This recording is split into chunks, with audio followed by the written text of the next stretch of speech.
Adventure Bros. On a cold and snow-covered winter night in Germany, two young men decided to set out on an epic adventure.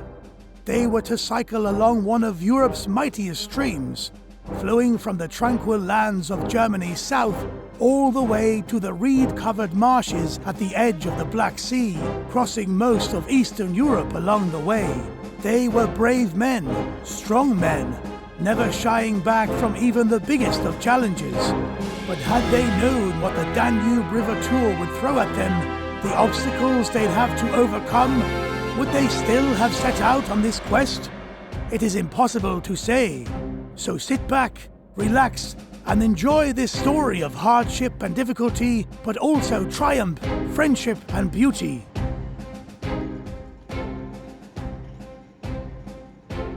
So, ich bin jetzt in Donaueschingen angekommen. Gönn mir hier einen kleinen Snack und warte auf Emil. Wir müssen in so einer Stunde da sein.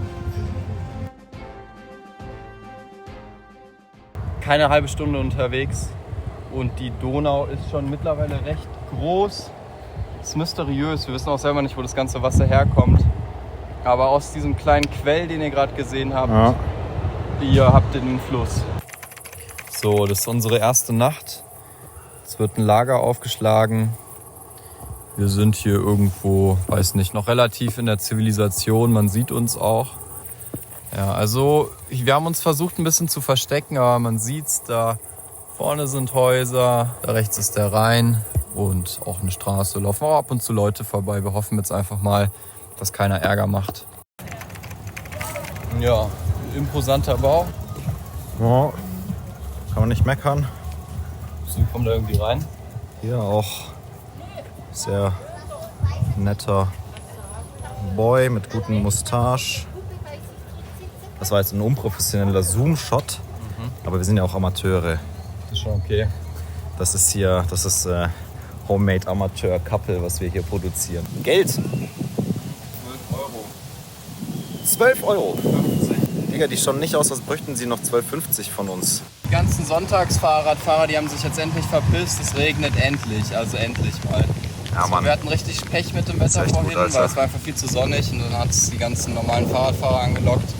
Ja, aber zum Glück ist es jetzt ein bisschen Unwetter und es ist jetzt, da war schon der erste Blitz. Ja, den habe ich leider nicht eingefangen. Geil, das freut mich richtig. Wir gönnen uns einen kleinen Snack, gönnen uns frische Beeren. Und nicht irgendwelche Beeren, sondern only the finest berries für uns. Aus Portugal. Direkt von Bord.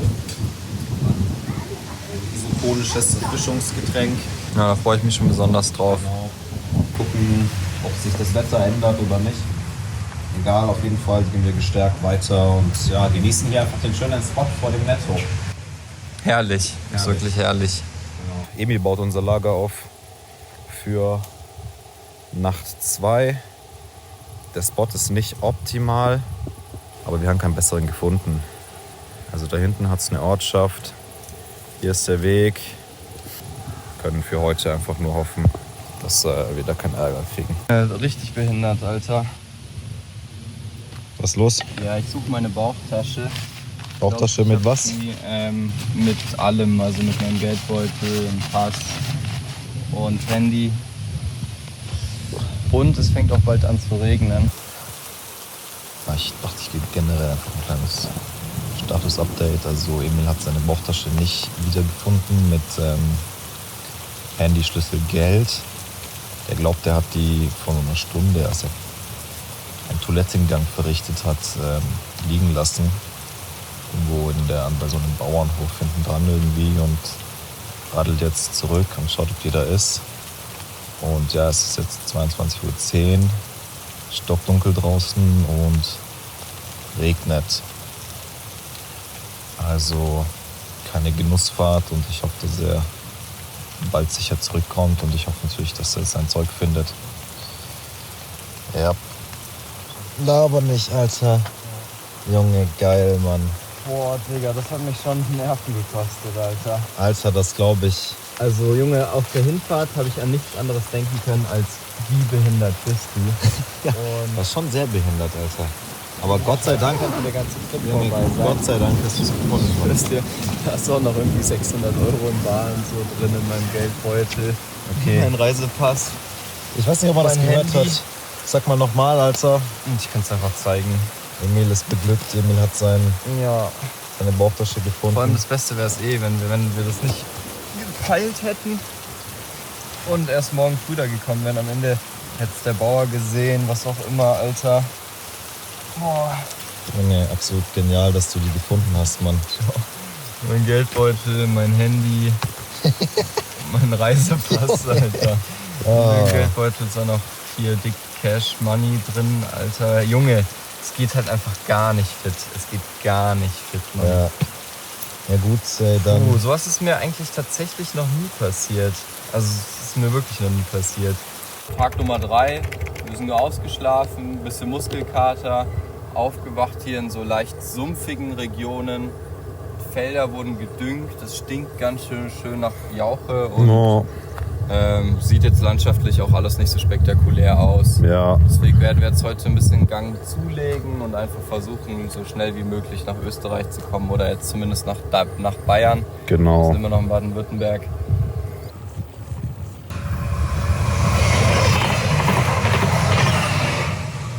So, wir sind kurz vor Ulm und hier macht die Donau halt eine ziemlich coole Sache, weil es fließt da vorne ein paar hundert Meter weiter ein zweiter Fluss mit rein. Und man sieht, die haben halt unterschiedliche Färbungen und es vermischt sich hier noch nicht so ganz. Die Donau ist die hintere, die ein bisschen verschmutzter ist. Coole Sache. As can be seen, the two boys were still naive and soft, yet to be hardened by their journey, losing their valuables, being disturbed by the stench of manure. How were they to survive the weeks ahead? But for now, they did not worry about that. Instead, they were enjoying the soft and familiar embrace of their native Germany. So, aber abgesehen von den Mücken Der Spot ist wunderschön. ist das ein absoluter Traumspot, ja. So, es hat echt die ganze Nacht durchgeregnet. Die Mücken waren durchgehend mit sehr hohem Aggressionslevel. Wir machen leckeres Bulgur-Linsensalat wird jetzt gleich Frühstück im gegessen. Zelt. Und ich muss mich jetzt auch beeilen, sonst werde ich zu nass. Ich wollte nur schnell was holen.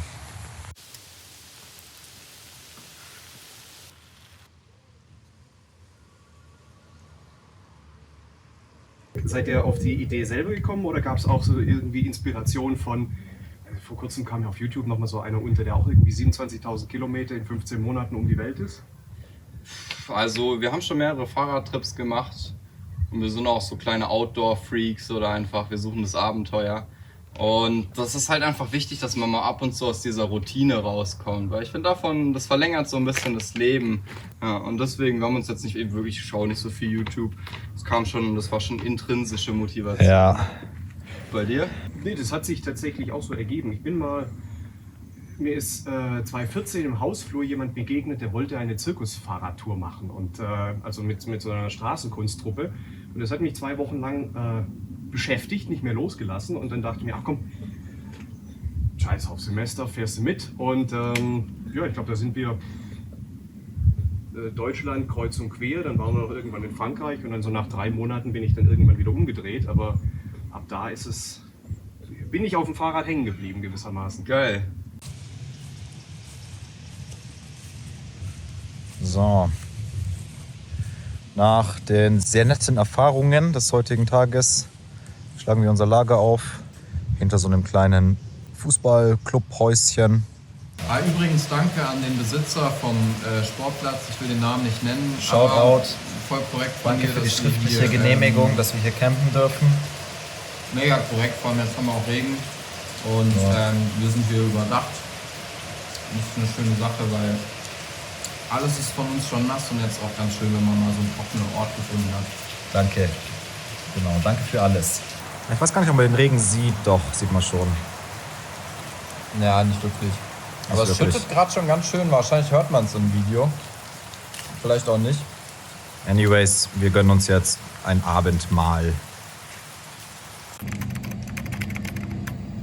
And even though the two boys absolutely, definitely did have this written permit, being seen by a local farmer in the morning startled them and led to a rather hasty departure from this private property. Und wo wohnt ihr hier in irgendeiner Pension?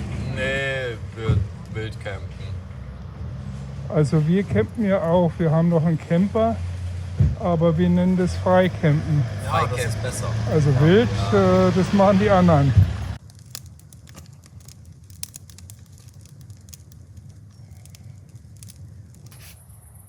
Oh, was machst du denn sauber an deiner neuen Isomatte?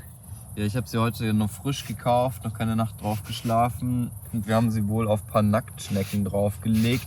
Boah, und jetzt haben wir hier die ganze Schlunze drauf. Die wurden nämlich leider ein bisschen eingequetscht. Dementsprechend, ja, es ist ein bisschen eklig. Ja, hier ist ein ziemlich nacktschneckenreicher Spot. Nach ziemlich Die Mücken. Scheiße auch gar nicht ab, Alter. Das ist richtig widerlich, Mann. Ziemlich mückenreichen Spots, so jeder hat einfach so seine Besonderheiten. Hier sind es Nacktschnecken. Heute ungewöhnlich ungesund. Wir müssen zur österreichischen Grenze, deswegen werden sich jetzt ein paar Hilfsmittelchen gegönnt. Also Kaffee ist gerade schon drin, aber der Koffein fängt jetzt gleich an zu wirken, um nachzulegen. Die X-Durance mit Guarana, B-Vitamin, Taurin, Koffein und natürlich ordentlich viel Zucker. Und dann wird richtig cranked. Hier Zero Zucker. Alpro Barista Zero Edition. Zucker, aber der O-Saft deckt 100% des Zuckersbedarfs für den Tag. Noch für die Protein Gains. Und damit sollten wir es nach Österreich heute schaffen. Also Easy es muss peasy. richtig brutal geballert werden, aber wir haben Bock.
Den ganzen Tag komplett geballert. Ich bin auch echt am Ende.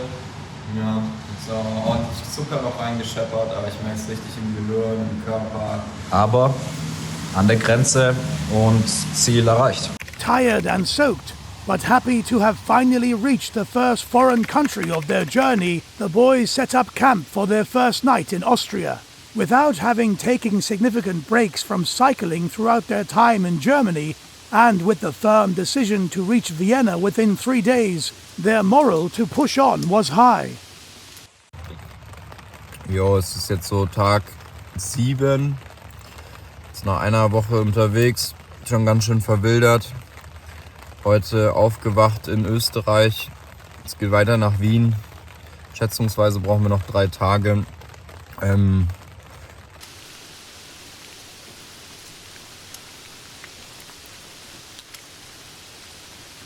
Wir haben die Umleitung verpasst. Da war ein Schild, aber wir wollten einfach mal weiter. Und jetzt ist hier die Baustelle. Jetzt müssen wir einen ordentlichen Weg wieder zurück, um mit der Fähre auf die andere Seite zu kommen. Wir haben uns jetzt versucht, auf der Baustelle durchzuschlängeln.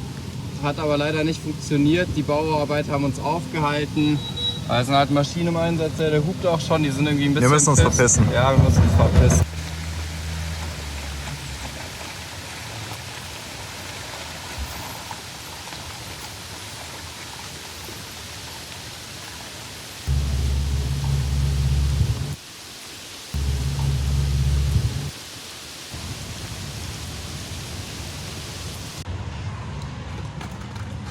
Auf Film schaust du noch viel mehr aus wie ein Obdachloser.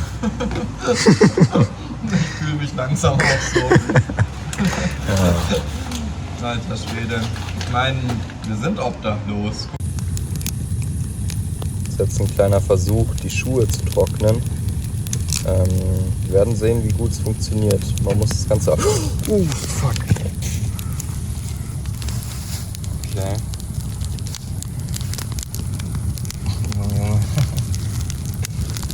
Jetzt eskaliert es ein bisschen. Oh, Junge. Hier ist es ein bisschen geschmolzen. Naja, die Socke hat gute Dienste geleistet. Junge. Der Nachtfalter-Spot.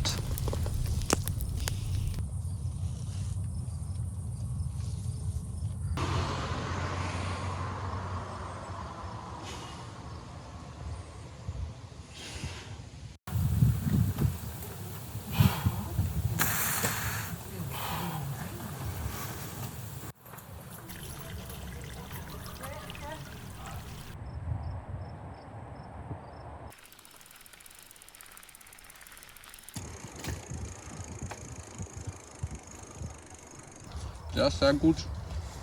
Hier sieht man es auch schön. Fast 90% rot. Haben wir hier noch so Schönes? Ja, übrigens, ja. Wir haben gerade mit dem Plantagenbesitzer geschnackt. Der hat uns erlaubt, dass wir uns hier bedienen. Und ja, ein bisschen Proviant aufstocken für die Reise. Alright. Kurzes Status-Update. Wir wollten pushen bis so 8:45, Anbruch der Dunkelheit, damit wir morgen noch in Wien entspannt ankommen können. Aber es ging nicht, es ging unmöglich und jetzt ist 10, stockdunkel und wir sind in irgendeinem Gewerbegebiet. Genau. Krems heißt die Stadt, noch nie davon gehört. Sind jetzt schon seit einer Stunde irgendwie durch die Stadt gefahren und es nimmt jetzt so langsam Ende. Ja, wir hoffen, dass wir irgendwann einen Zeltplatz finden werden, aber es wird wahrscheinlich sehr provokatives. Oder wir versuchen nicht, dass es zu provokativ wird, aber es ist wahrscheinlich kein Zeltplatz, der irgendwie versteckt sein wird, sondern wir wollen jetzt einfach irgendwo das Zelt aufstellen. Ja. Essen, pennen. Und dann morgen nach Wien. Earlier than anticipated, our heroes made it to the Austrian capital. After many days on the road and in the wild, they were ready for a hot shower and dry and warm beds. But more important to them was to explore the cultural activities that Vienna could offer on a warm summer evening.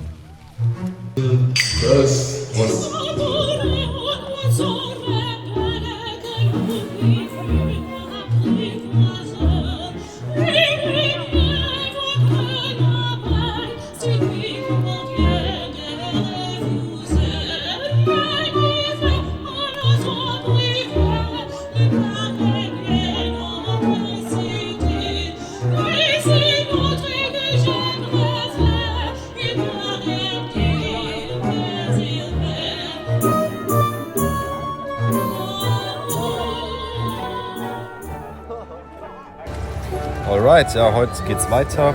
Heute geht's raus aus Wien Richtung Osten. Ein kurzes Wien-Review. Also, wir wollen mal auf das kulturelle Angebot eingehen. Das war auf jeden Fall 10 von 10, absolutes Top-Notch. Ja, dann die Architektur, was sagst du dazu? Architektur, Wien, absolut überragend, 10 von 10, haut mich an jeder Ecke Hier sieht um. man es vielleicht noch ganz gut. Geiler Eins von 1000 Prachtgebäuden, das ist eine Kirche. Also haben sie wirklich auf jeden Fall ganz dick aufgetischt. Richtig dick, ja. Dann Nightlife. Können wir nicht so gut beurteilen. 7 von 10, sagen wir mal. Bauchgefühl, 7 von 10 Preise, okay, ganz witzige Leute, vielleicht Angebot nicht so groß, müsste man noch mal näher erforschen. Kulinarisches Angebot ist okay, ist eigentlich gut. Ist wahrscheinlich auch ein bisschen geiler, wenn man einfach viel Geld hat. Haben wir jetzt nicht gehabt. Deswegen geben wir mal eine 7 von 10. 7, aber solide 7 von 10, ja. Und die Leute, ja, witzige Leute auf jeden Fall. Geiler Akzent, ja, einfach ganz nett. Die Dienstleister sind extrem unfreundlich, also auch wirklich auffällig im internationalen oder vor allem europäischen Vergleich. Aber es ist ein chilliges Völkchen. Ja, auf jeden Fall. Und insgesamt Wien dicke 10 von 10.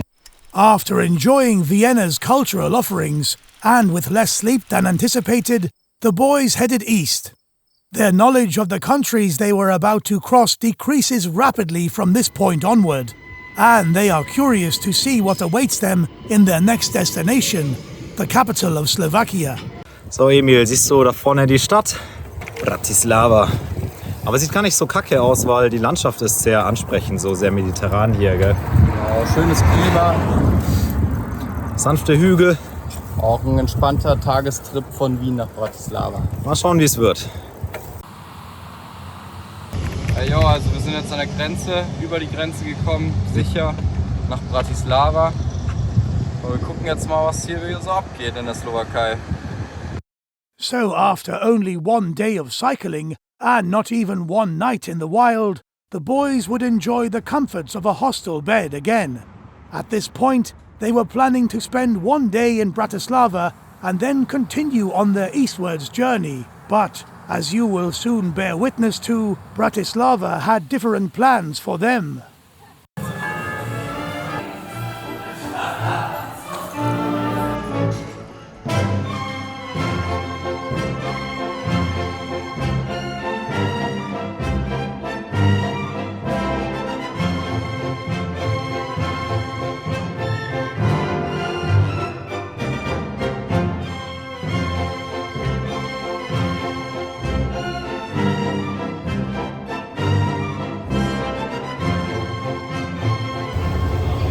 Digga, wir sind voll irgendwo in der Tschechei oder ich weiß nicht mal wo wir sind halt in Slowakei.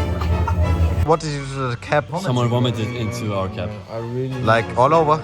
Yeah, it's in her phone and on my hand and on the cigarette.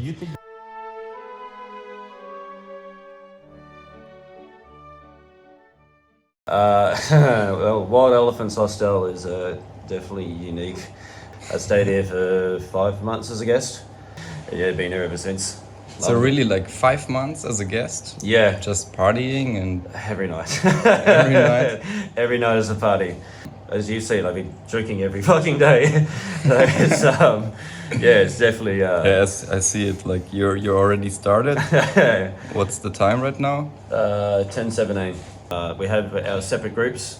We have the drinkers, the smokers. They sort of all be together, but we still mingle as one as well. Like that's what made it so unique, I guess. And yes, some people at the Wild Elephants Hostel did indeed smoke, and not only tobacco.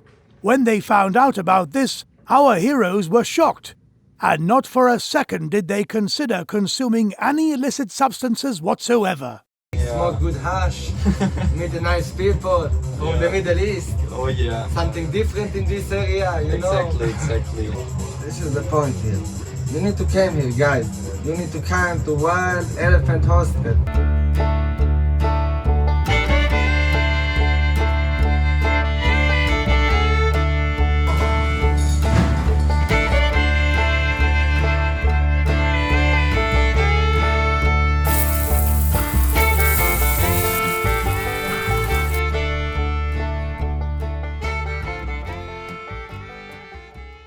Bratislava itself is the place to meet, kind of. Yeah, so just going outside for activities, we do that a lot as well. It's amazing. Yeah. Actually, we haven't done anything. We just ended up here. We tried to go to the castle. Every day we told ourselves like, okay, today we're going to the castle. Now we were like here for 5 days. We haven't been there once, so Yes, this place is just too magical. Yes, it actually happened to me the first, the first months or something. I barely left the hostel, but yeah, until I realized, damn, I'm outside is beautiful. I want to discover this city. What I can definitely recommend is like trying maybe 40-50 grams of really nice cacao powder. You drink it and you can, for like 30-40 minutes, you can feel like these nice relaxing effects and you feel a little bit of buzz. Ja, okay, nice. So yeah. That's my favorite choice nowadays. Okay, Was passiert, Marvin? also wir sind in Bratislava komplett hängen geblieben. Komplett. Wir wollten hier irgendwie eine Nacht irgendwie Pause machen und das sind dann 4 oder 5 Nächte gebraucht, ich bin mir nicht sicher. Ja, weil das Hostel ist einfach so geil, das ist wie eine Venusfliegenfalle irgendwie. Wenn du so eine coole Fliege bist, setzt du dich drauf. Das ist wie in so ein Zoo. Du kommst nicht mehr raus. Wie so ein Treibsand. Du sitzt einmal rein und du gerätst immer tiefer in den Sog. Ja, wir sind jetzt so richtig versunken. Ja. Und versuchen wir mal rauszukommen aus dem Ort der Sünde. Aus dem Labyrinth. Ja. Genau, und hoffen, dass ja der Weg und der Herr unsere Seelen wieder reinigen. And indeed, they did manage to leave this God-forsaken place of sin and debauchery.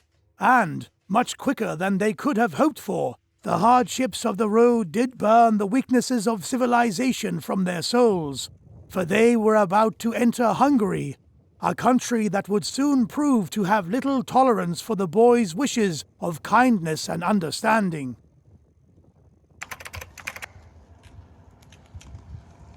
So, ja, wir sind jetzt raus aus Deutschland, raus aus Österreich, raus aus Bratislava und im ländlichen Ungarn.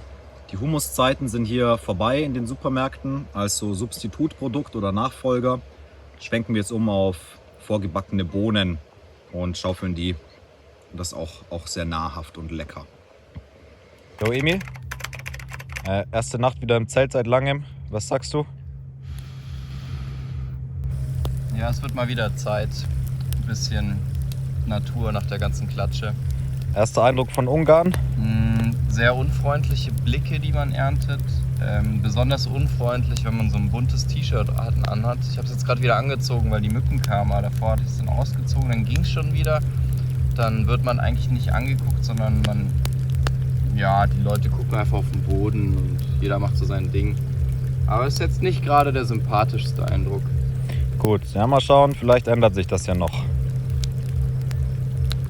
Nacktschnecke? Ja, Alter. Ja, schon wieder. Die widerlichsten Viecher, Mann. Vor allem auch immer, das ist einfach so absoluter widerlicher Schmodder und das ist halt dein Bett und du pennst da drin und hast auch keine Ahnung, ist es jetzt Kacke oder Gedärme oder ist die irgendwie zerdrückt und es läuft aus und es geht auch einfach nicht ab. Man kann schrubben und Schleim, der klebt so fest, Mann.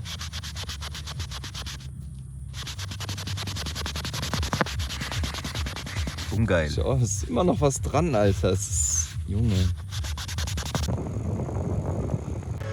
Ja, also wir müssen jetzt nach Budapest und es gibt ein bisschen navigatorische Probleme, gerade hier im Internet. Es ist nach Komaron. Komaron beginnt eine weniger gut ausgebaute Etappe. Rechts und links der Donau führt der Radweg auf teils Straßen- und Feldwegen weiter bis Esztergom. Also wir hatten gerade schon das Vergnügen auf Feldwegen, sinkt man dann recht schon im Sand ein, ist der prallen Sonne ausgesetzt. Es ist auf jeden Fall richtig geil. Macht richtig viel Spaß. Es ist ein Ausbau geplant, vielleicht ist er schon fertig, Fragezeichen, ja. Die EU-Gelder sind wahrscheinlich auch schon geflossen, aber halt in die Tasche des Bürgermeisters. Tag 1 in Ungarn. Gestern Abend sind wir angekommen ungefähr und heute haben wir den ganzen Tag ein bisschen Schnitzeljagd betrieben mit der Wegsucherei. Wir zeigen jetzt einfach mal wie und warum. Genau, wir folgen immer dem Eurovelo. Das ist der Eurovelo Nummer 6 und da gibt es Wegweiser, das ist der sogenannte Donauradweg. Und ja, die Unterschiede zur Slowakei sind in Ungarn tatsächlich frappierend, vor allem die Wegweiser. Ja, hier haben wir einen Eurovelo-Wegweiser. Gut, dann geht's weiter. Ja, der erste Eindruck täuscht natürlich, wie immer. Ungarn scheint ein sehr liberales Land zu sein. Was man besonders an diesem Indikator erkennen kann, wir haben ja hier Cannabispflanzen am Wegesrand. Und ja, das ist auf jeden Fall schon mal ein großer Fortschritt. So weit sind wir auch nicht mal in Deutschland. Genau. Alles voll, alles voll. Sehr gut. Okay, also der Weg ist nicht so Premium, aber die Umgebung ist schon saugeil. Ist halt komplett im Dschungel. Auch schon eine ganz andere Flora und Fauna als bei uns. Wirklich anders. Vor allem die Viel Flora. wilder. Und Ja, man hat teilweise echt das Gefühl, dass man irgendwo im Regenwald ist. ja, tatsächlich. Ja. So, also heute ist der erste volle Tag in Ungarn und wir sitzen gerade in der Slowakei in einem Wirtshaus, weil wir nach gründlichem Überlegen entschlossen haben, dass Ungarn nicht unser Land ist und die Donau ist der Grenzfluss. Und dann haben wir einfach die erstbeste Brücke genommen und sind wieder auf die andere Seite gefahren. Und ja, wir wurden direkt wieder mit einem gut ausgebauten Fahrradweg beglückt, der direkt an der Donau verläuft. Anders als dieses absolute Rumgekrampfe, was wir uns in Ungarn gönnen Haben wir mussten. wir waren jetzt einen ganzen Tag in Ungarn unterwegs, haben wir auch nur ein einziges Mal die Donau gesehen. Nein, wir haben sie kein einziges Mal Also gesehen. tatsächlich jetzt nur bei Ja. der Brückenüberquerung. Bei der Brückenüberquerung haben wir die Donau gesehen und den geilen Radweg auf der slowakischen Seite. Und auch die erste Erfahrung mit einem Menschen in der Slowakei. Wir standen ihm im Weg, sind ihm dann aus dem Weg und er hat sich bedankt. Was wahrscheinlich freundlicher war, als was wir den ganzen Tag in Ungarn erleben durften. Mhm. Ungarn war schon ein Highlight, wenn wir mal nicht böse angeguckt wurden, sondern neutral. Genau, wir genießen jetzt hier das Bier wohlverdient nach dem Dreiviertel-Tagestrip und dann radeln wir ein bisschen weiter in der schönen Slowakei an der Donau entlang.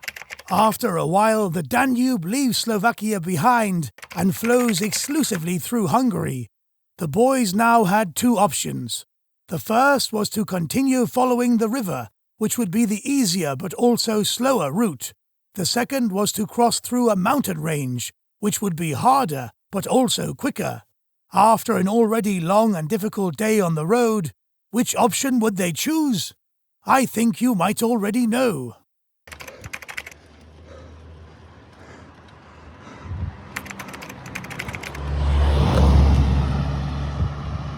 Ja, die Ungarn, nicht gerade die angenehmsten Fahrer. Boah, ich bin schon auch komplett durchgeschwitzt, Alter. Und Radwege natürlich Fehlansage. Ja, und wir müssen weiterballern. Und können uns hoffentlich heute Abend mit massivem Alkoholmissbrauch belohnen. Du schaust richtig glücklich aus. ich bin auch echt glücklich, Alter. Junge, nach dem Tag, Alter, noch so eine Tortur. Müssen wir nachgucken, wie lange es noch bis Budapest ist. Alter, ich bin schon so durch, Mann. At the end of a very long, very strenuous and very dangerous day, our heroes did make it to Budapest. It would be their last major city for a while, since from then on they would cross rural Hungary on their way to Serbia. Knowing this, it was difficult for our two heroes not to indulge in a European capital's numerous temptations.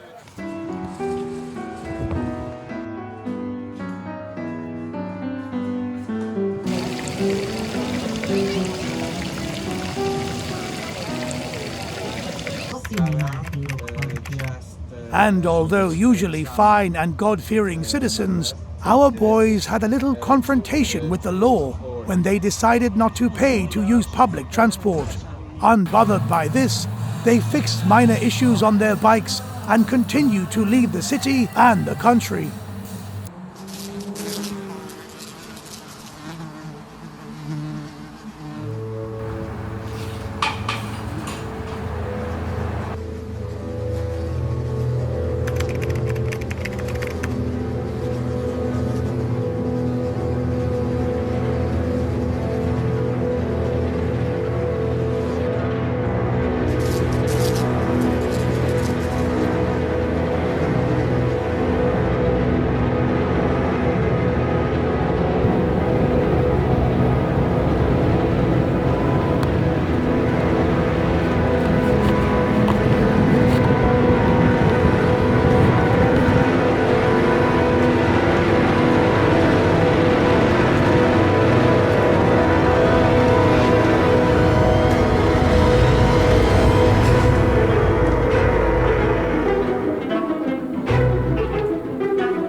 Also wir sind wieder auf dem Eurovelo, wie man sehen kann. Sehr gut ausgeschildert, wie immer, hier in Ungarn.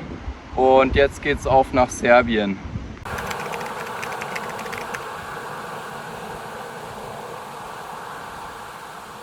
Dann geht's hier hoch und da runter.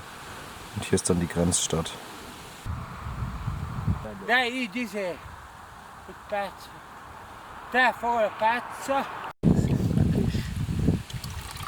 Oh, okay. English, speak English. English, yeah, I can speak a bit of English, yeah.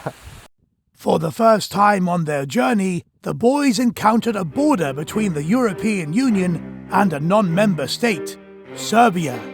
Unlike on previous border crossings, our heroes encountered barbed wire, armed guards, and watchtowers, all needed to protect the Union from people seeking a better life.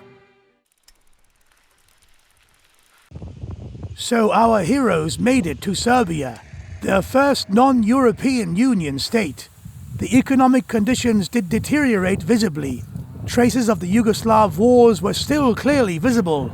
In the first major war in Europe after the Second World War, not even 30 years ago, the Serbian army perpetuated ethnically motivated wars of aggression against their neighboring countries, resulting in horrific crimes against humanity.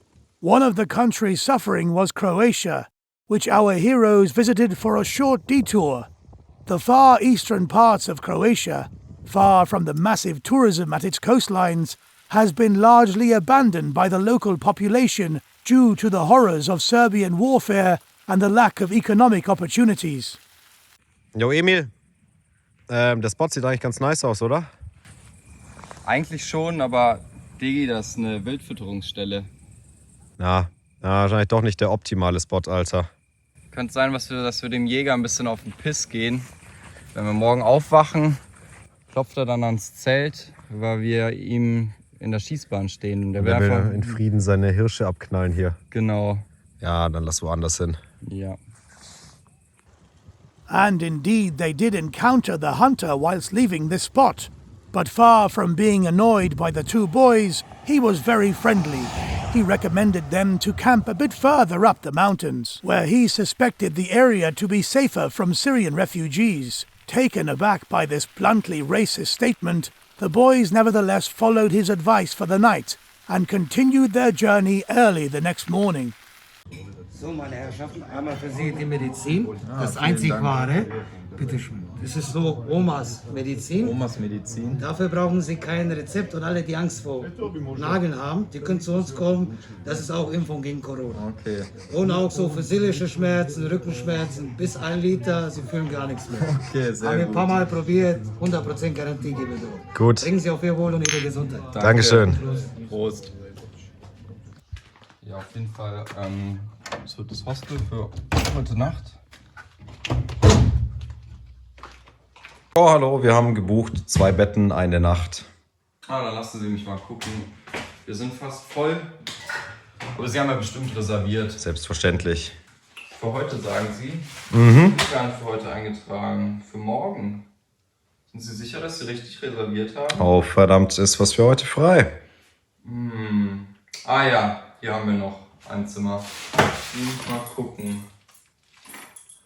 Ja, hier. Dreht sie mal um.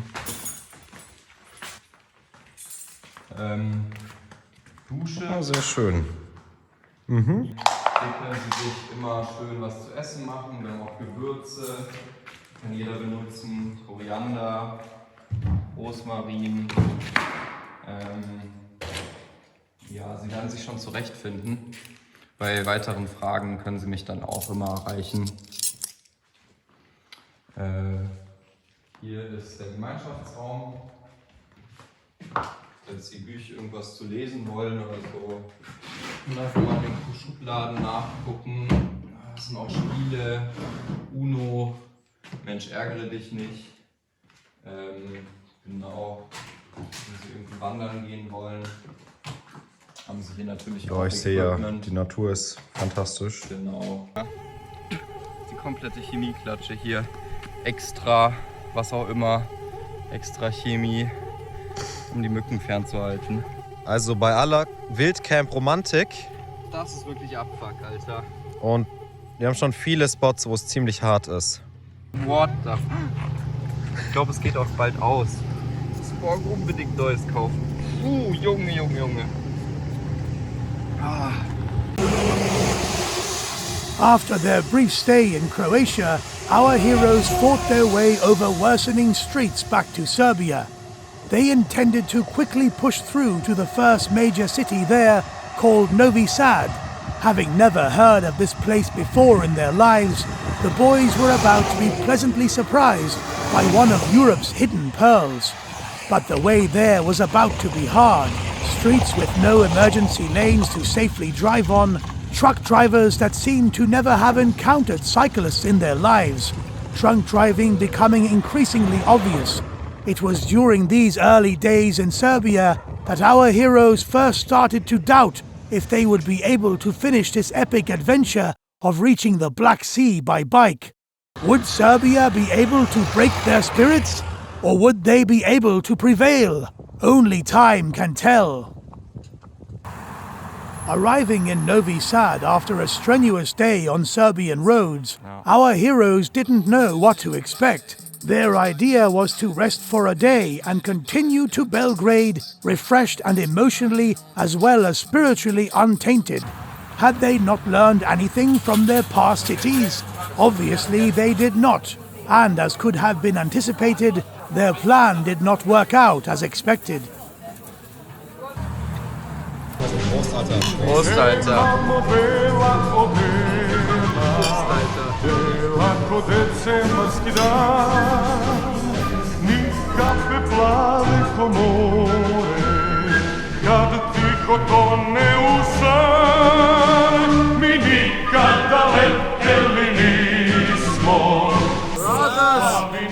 Germany and Serbian brothers. Definitely. Forever. Ti možeš da pričaš, ti mublaš jezikom, brate. Pričaš nešto, neke gluposti. Al Capone. Kakav Al Capone? Šta, prošli kad se nastava, razumiješ? Znači, znaš koliko je ti kad bi prošao, našao bi jednu bi našao za sebe sigurno. Napraviš dete, čovječ, imaš dete. Zamisli ono rodi se dete, ono, imaš pola, to je žena koja. To ti kažem, želiš dete, nemoj od sebe da radi, nemoj od sebe. Šta ti?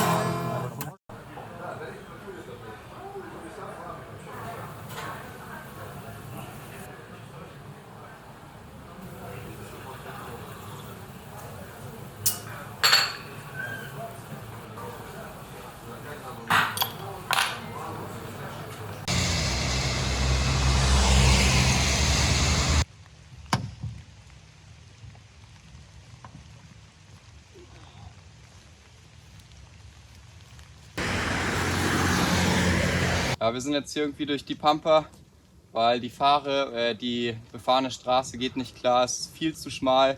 Wenn dann ein LKW an einem vorbeifährt, der nimmt einen einfach mit. Es ist absolut lebensmüde.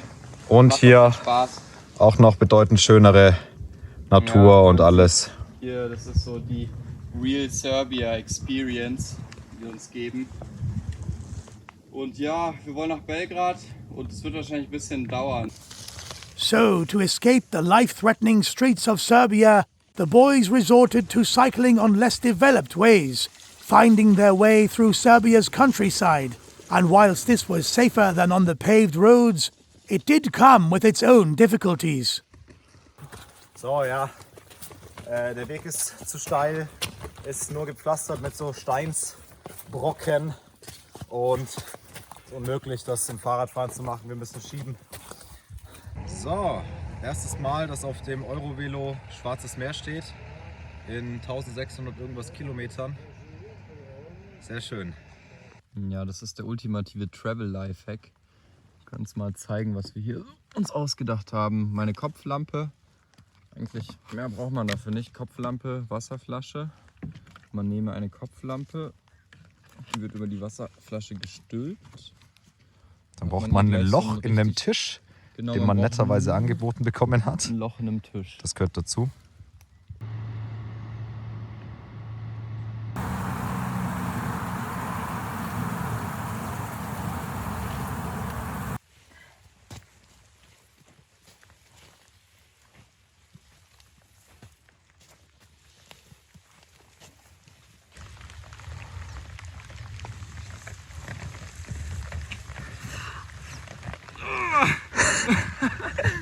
Junge, es geht einfach nicht. Alter.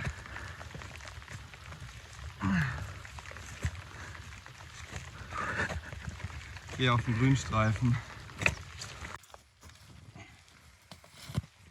Jo, Emil. Sieht aus, als würde es bei dir nicht so gut gehen wie bei mir. Hättest dir mal ein anderes Schutzblech gekauft, Alter. Ja, hätte ich mir echt mal ein anderes Schutzblech gekauft. Das ist zu niedrig. Das ist halt ein Stadtrad. Junge, du schiebst es. Das Rad dreht sich gar nicht mehr. Ich blockiert's komplett, Alter. Ja. Junge, das ist auch so ein Kack. Ich muss halt alle 10 Meter den ganzen Schlamm hier wieder rausholen. Absolute Scheiße, Alter.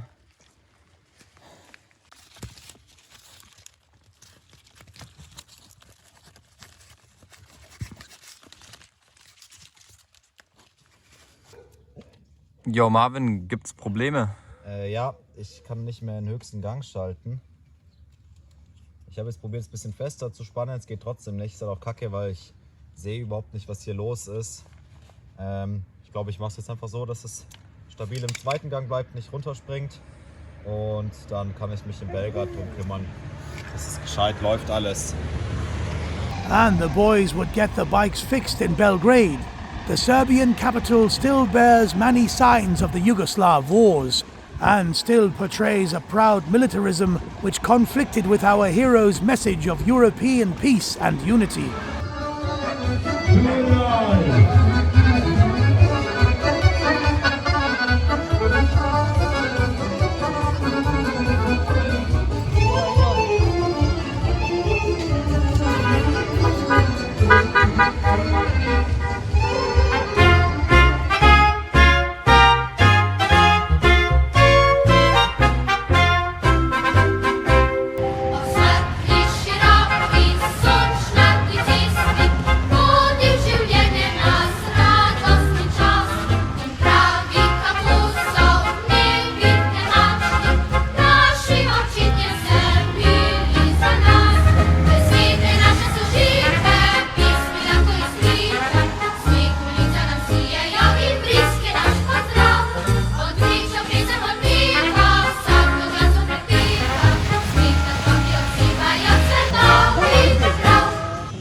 No bag. Yeah, so I was on the toilet and I was staying in the queue for the bathroom, and then I met like a bunch of random Serbian guys. And they said, after a minute of conversation, said, "Do you want to have a joint?" So I was like, "Oh, I'll have a joint." We go upstairs, and these guys, like 32 years old, like passed me on a joint. And I was sitting there, I was like, "Where are my friends? I don't know where my friends are." It was fun. It was amazing. I loved every second of it. We're in Serbia. Do you want to go to do? Ja, ich hole mir jetzt einen Gaskocher, weil ich merke einfach, wir müssen uns besser ernähren. Wir fressen nur noch Scheiße, wir besaufen uns die ganze Zeit. So, ich fühle mich irgendwie mittlerweile eigentlich, es war ja auch als Detox-Kur geplant und wir machen die ganze Zeit körperliche Höchstleistungen und ich fühle mich einfach irgendwie mittlerweile so ein bisschen dreckig. Man merkt richtig den körperlichen Verfall. Sport machen und dann dick saufen. Ja, deswegen wird jetzt sich ein Gaskocher geholt, dann können wir mal Porridge essen. Porridge, billiger, Linsen, gesünder. irgendwie. Und ja, wir haben es einfach übertrieben. Wir haben es übertrieben. Wir haben es echt übertrieben. After the realization that they had indeed fallen prey to the physical temptations, to an unsustainable extent action immediately followed. But much more important than the new gas cooker for a healthier diet was a purification of the soul.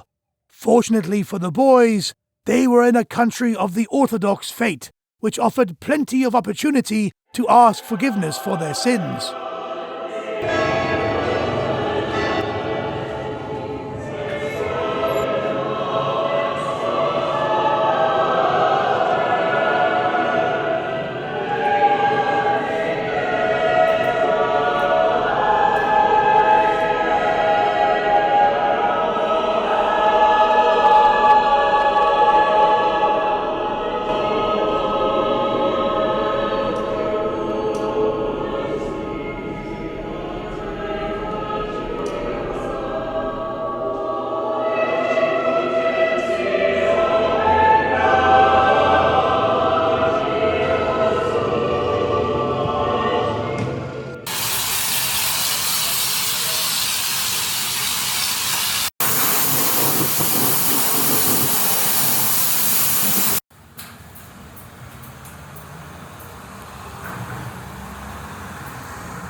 Wir hatten wieder kleine Probleme mit dem Fahrrad.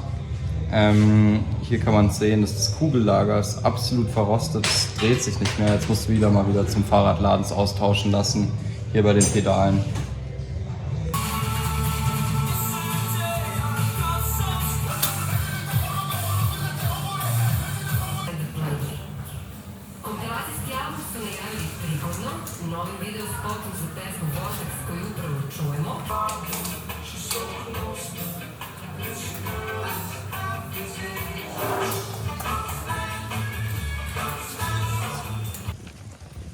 And as the boys had planned, Belgrade was to be the last time they were lured in by the numerous sweets the knights had to offer. From the Serbian capital onwards, they were not to enjoy civilization until their final destination, the Romanian seaside city of Constanta. Instead, they were to push through, crossing beautiful landscapes in Serbia, climbing the Carpathian Mountains at the Iron Gate, passing Bulgaria on the way to Romania, where endless fields of wheat were to be the last landscape of their journey. Jo, Emil, Feuer nicht groß genug langsam. Ein bisschen mehr geht noch. Das sind perfekte Bedingungen. Und es macht auch einfach zu viel Spaß, Feuer zu machen. Ich will das. Das ist ein richtiger Neandertaler, kommt da raus, Alter.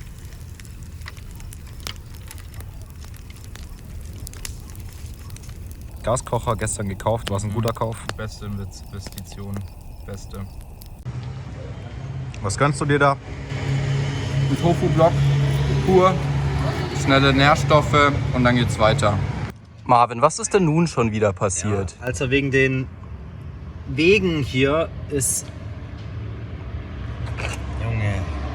Ja, wegen den Wegen hier ist das Ding hier rausgehüpft und das ist nicht mal das kaputte. Also eine von den Taschen ist kaputt, aber das ist sogar die nicht kaputte. Und trotzdem kommt die nicht mit den Wegen klar. Das ist auch verständlich.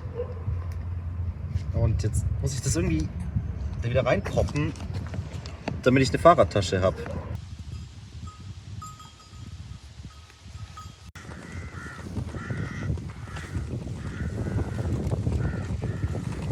Jo, Emil, alles fit? Leider nicht. Ich bin krank geworden. Heute Nacht war es sehr kalt und ich bin aufgewacht, ziemlich unterkühlt und deswegen ist jetzt mein Immunsystem nur bei 50%. Wir konnten heute auch nicht weiterfahren, nur 50 Kilometer oder so machen.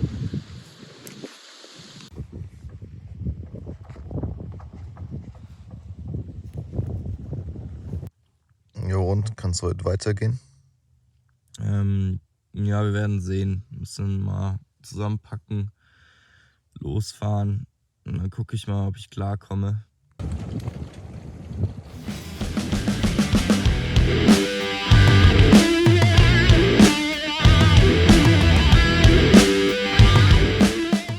Die sind alle bis Budapest gefahren und dann sind wir nur noch für alleine gewesen. Ja, ja. Keine Fahrradfahrer mehr getroffen.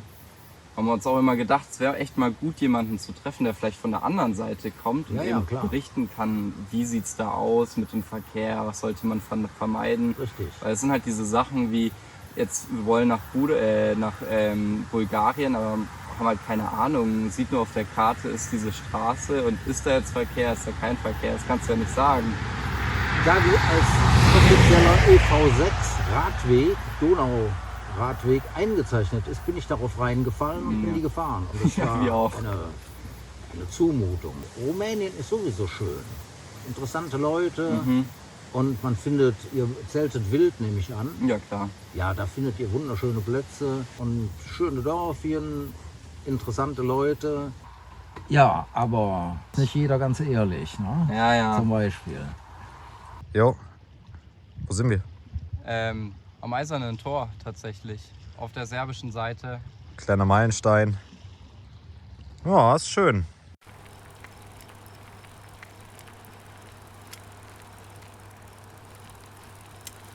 Schön, dass jetzt, ich finde, jetzt wird halt die Natur wieder so richtig ansprechend. Wir kommen raus aus den ganzen Feldergebieten und so weiter. Jetzt wird es ein bisschen hügelig, ist dann weniger landwirtschaftlich genutzt. Ja.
yesterday and today will be a very short days, few kilometers, but they are very, very. They were tough, yeah. Yeah, very tough. So it's important to take your time to enjoy the other part of cycling.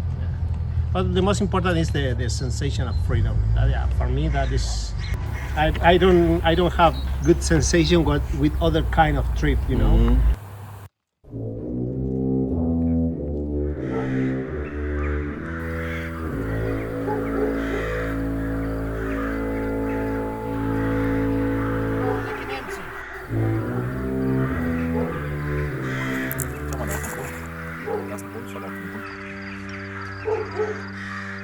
Was ist dein Eindruck? Ja, ist komplett dystopisch, Alter. Der Geruch, wie das aussieht, so brennende Müllberge, Soundkulisse mit den Raben, die streunenden Hunde, die Dudes, die hier irgendwie das zusammen glauben müssen, um da irgendwie ein bisschen Geld rauszumachen. Hey. Das ist schon... Das ist halt kein Wellnessurlaub.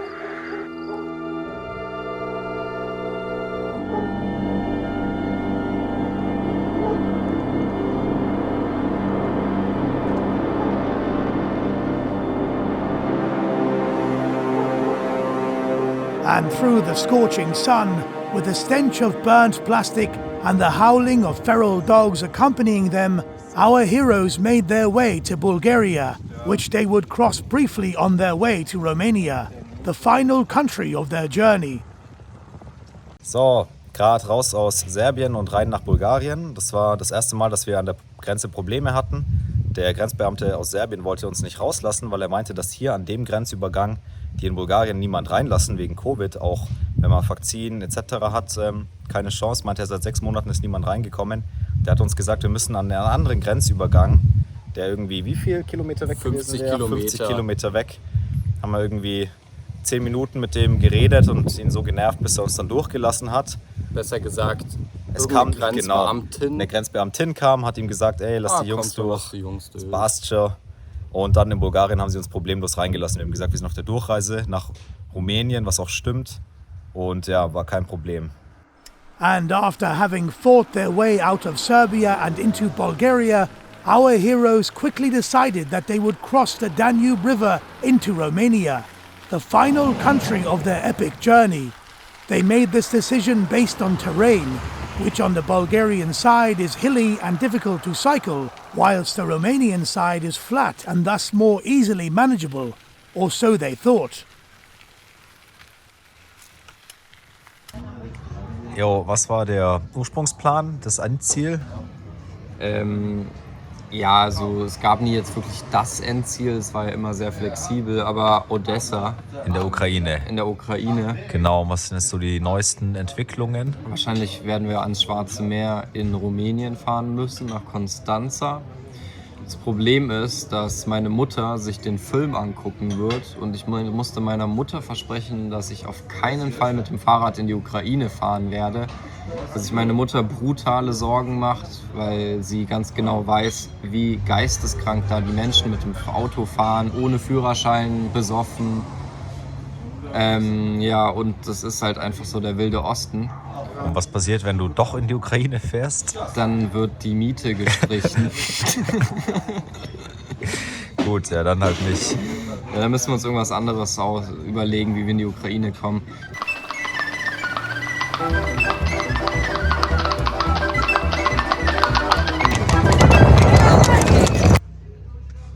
Without the two boys' knowledge, news of their epic adventure had travelled faster than them, leading to some enthusiastic locals asking for signatures, blessings, and more.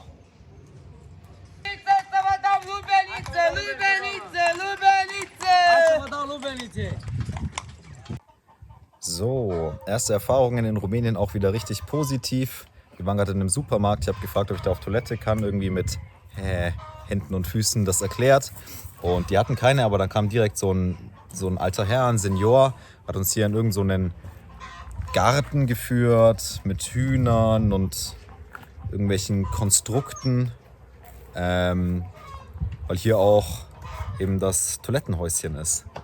Und ja, wieder richtig schön, positiv, hilfsbereite Leute.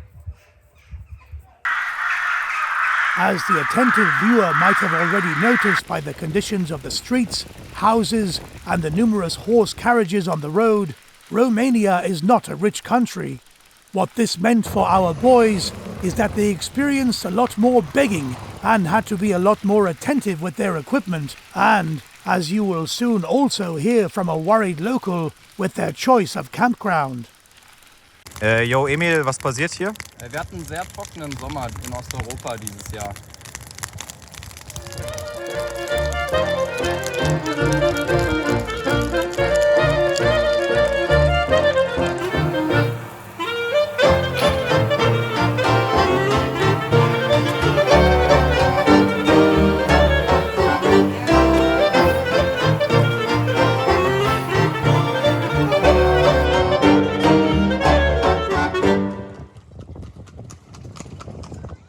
Cheers, mate. All right. Hey, cheers. Cheers, mate. Welcome to Romania. Thank you. So you have to be careful when you're traveling here, or? Of course. You have to be very careful because the people here, they will do anything to take advantage of you. They can steal their children to come and beg. Yeah, The small children, and they will come, please give to me.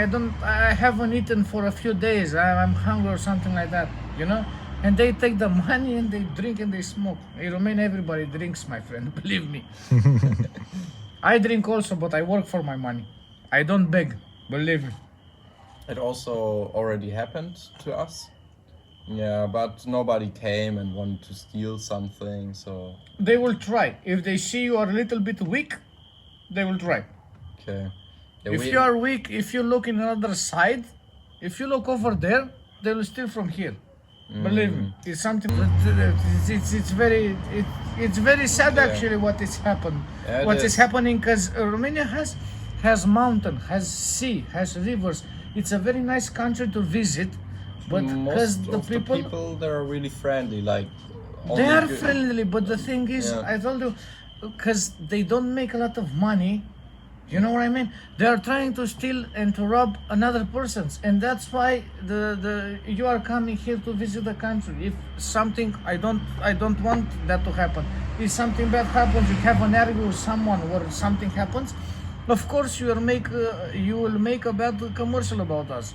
I was in Romania and that gypsy came and took my wallet. You know what I mean? So that's sad, believe me, because that's why this country is going down. You Yeah. know what I mean? What can I say? We are camping outside, so wild camping. So we also should search for a place where nobody can see us. No. You should search for a place where people can see you. Because if you go somewhere else camping, 5-10 people, believe me, I know what I mean. They could come to you and take everything. And you can do nothing, you know what I mean? Yeah, okay. Slightly concerned by these warnings of robbery and murder, our heroes tried to be more careful with their choice of camping spots, spending the last nights of their adventure preferably in secretive and well-hidden places.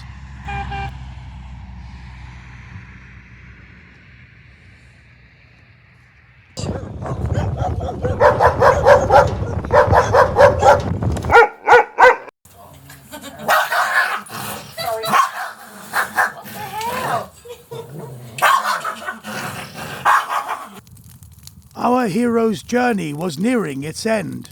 Physically and mentally exhausted after the hardships and excesses they endured during the past weeks, the two boys were drawn to the Black Sea to finish their quest. In Romania, they did not stop at any place for longer than one night, instead pushing through to their final destination of Constanta. Being constantly under threat from the menacingly driving trucks, feral dogs and robbers, they instead used their time to reflect on their journey. They had seen much: the tranquil beauty of their native Germany, the numerous cultural offerings of Austria, the warm-hearted inhabitants of Slovakia, and the psychedelic underworld of its capital, Bratislava.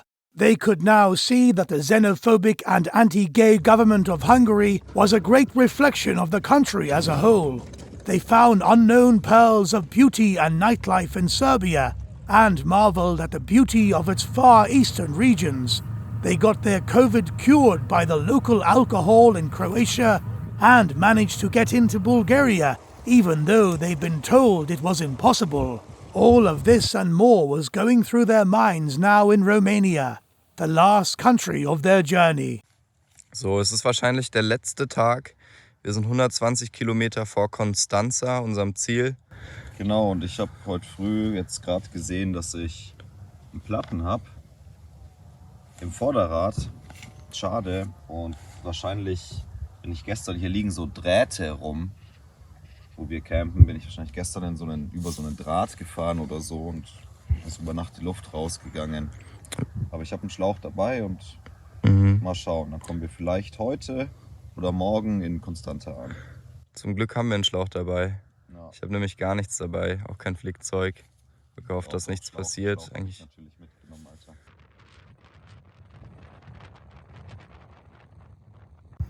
So, die letzten 20 Kilometer. Es wird weiter gepusht. Sonne und geht unter, sieht man hier im Hintergrund. kommen wir heute am Schwarzen Meer an. Geil. Geil.